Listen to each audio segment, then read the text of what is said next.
Hello everyone. हर हर महादेव दोस्तों। आपके अपने चैनल हर दिन कुछ नया में आपका बहुत बहुत स्वागत है। आज की वीडियो में हम जानेंगे कि मार्गशीर्ष मास की द्वादशी विशेष क्यों है, मार्गशीर्ष मास की द्वादशी का पौराणिक महत्व क्या है, पूजा विधि क्या है। तो वीडियो में संपूर्ण जानकारी दी गई है, इसलिए वीडियो में अंत तक बने रहें और वीडियो को स्किप बिल्कुल ना करें। तो चलिए वीडियो को शुरू करते हैं और जानते हैं मार्गशीर्ष मास यानी अघन मास की द्वादशी के बारे में। मार्गशीर्ष मास में आने वाली द्वादशी व्रत का बहुत महत्व है। हर माह में दो द्वादशी आती हैं, एक कृष्ण पक्ष की और एक शुक्ल पक्ष की। इस द्वादशी में द्वादशी पर गंगा और यमुना जैसी पवित्र नदियों में स्नान करने का विशेष महत्व है।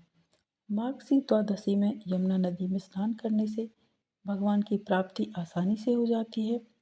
मान्यताओं के अनुसार इस माह से ही एकादशी व्रत का आरंभ हुआ था और उसके पश्चात द्वादशी का प्रारंभ होता है, जिसके कारण यह काफ़ी विशेष समय होता है। जो भी भक्त अपने जीवन में भगवान की कृपा बनाए रखना चाहते हैं और हर संकट से मुक्ति चाहते हैं, उन्हें मार्गशीर्ष द्वादशी के दौरान पवित्र नदी में स्नान करना चाहिए और दान करना चाहिए। और यदि आप किसी पवित्र नदी में स्नान करने नहीं जा सकते हैं, तो आप घर पर ही नहाने के जल में थोड़ा सा गंगा जल मिलाकर स्नान कर सकते हैं। एकादशी तिथि के बाद जो द्वादशी आती है, वह अपने नाम के अनुरूप ही व्यक्ति को उसके उद्देश्यों और कार्यों में सफलता दिलाने वाली होती है। शास्त्रों और पुराणों के अनुसार मनुष्य का अंतिम उद्देश्य मोक्ष प्राप्त करना होता है। इस द्वादशी व्रत से मोक्ष की राह आसान हो जाती है। एकादशी और द्वादशी के बारे में पुराणों में जो कथा मिलती है, उसके अनुसार मार्गशीर्ष मास के कृष्ण पक्ष की एकादशी को भगवान विष्णु के शरीर से एकादशी का जन्म हुआ था। इसलिए मार्गशीर्ष मास के कृष्ण पक्ष की एकादशी को उत्पन्ना एकादशी के नाम से जाना जाता है और इसके बाद आने वाली तिथि द्वादशी तिथि होती है, जो भगवान श्री हरि के पूजन के लिए विशेष मानी जाती है। मार्गशीर्ष द्वादशी की पूर्णिमा मृगशिरा नक्षत्र से संबंधित होने के कारण इस द्वादशी को मार्गशीर्ष कहा जाता है। इसके अलावा इसे मगसर, मंगसिर, अघन, अग्रहायण द्वादशी आदि नामों से भी जाना जाता है। इसकी महिमा स्वयं भगवान श्री कृष्ण ने गीता में बताई है। गीता के 10वें अध्याय के 35वें श्लोक में भगवान श्री कृष्ण ने कहा है कि भगवान कहते हैं कि महीनों में मैं मार्गशीर्ष हूँ, इसलिए इस द्वादशी में भगवान श्री कृष्ण की पूजा करने की बड़ी महिमा है। इस द्वादशी में भगवान श्री कृष्ण की पूजा करने से व्यक्ति को जीवन में हर प्रकार की सफलता प्राप्त होती है और वह हर प्रकार के संकट से बाहर निकलने में सक्षम होता है। सतयुग में देवताओं ने मार्गशीर्ष कृष्ण पक्ष की प्रतिपदा तिथि से वर्ष का आरंभ किया था। मार्गशीर्ष द्वादशी में स्नान और दान का बहुत महत्व है। और अब हम जानेंगे मार्गशीर्ष द्वादशी पूजा विधि के बारे में। मार्गशीर्ष माह की द्वादशी भगवान कृष्ण की पूजा को समर्पित होती है।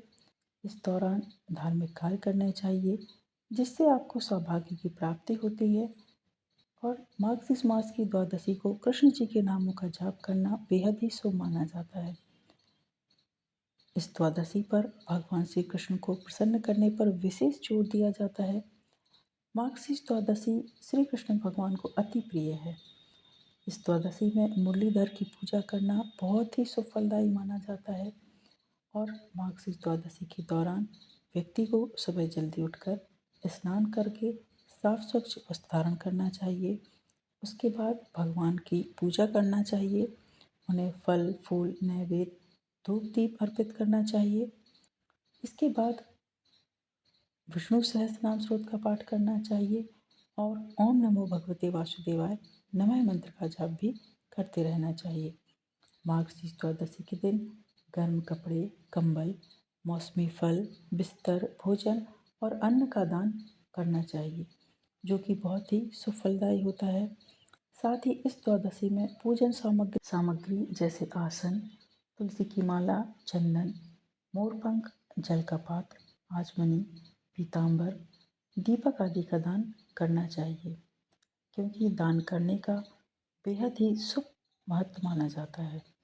सभी द्वादशी किसी न किसी देवता को समर्पित होती है और इस द्वादशी पर भगवान विष्णु, श्री कृष्ण और माता लक्ष्मी जी की पूजा करने का बहुत महत्व है।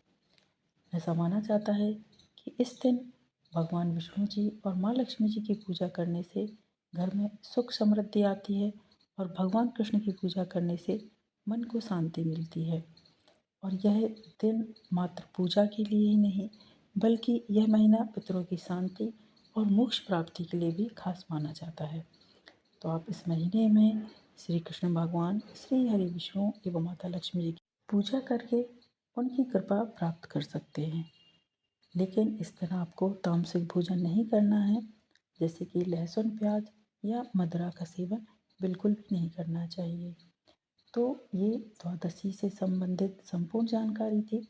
यदि आपको आज का वीडियो, आज की जानकारी पसंद आई है दोस्तों, तो वीडियो को लाइक कीजिए, शेयर कीजिए अपने दोस्तों के साथ, अपने परिवारजनों के साथ, ताकि उन तक भी ये वीडियो पहुँचे और वो भी मार्गशीर्ष मास की द्वादशी के महत्व को जान सकें। आगामी व्रतों एवं त्योहारों की जानकारी के लिए चैनल पर बने रहें। मिलते हैं नेक्स्ट वीडियो में दोस्तों। हर हर महादेव, श्रीमन नारायण, जय माँ लक्ष्मी।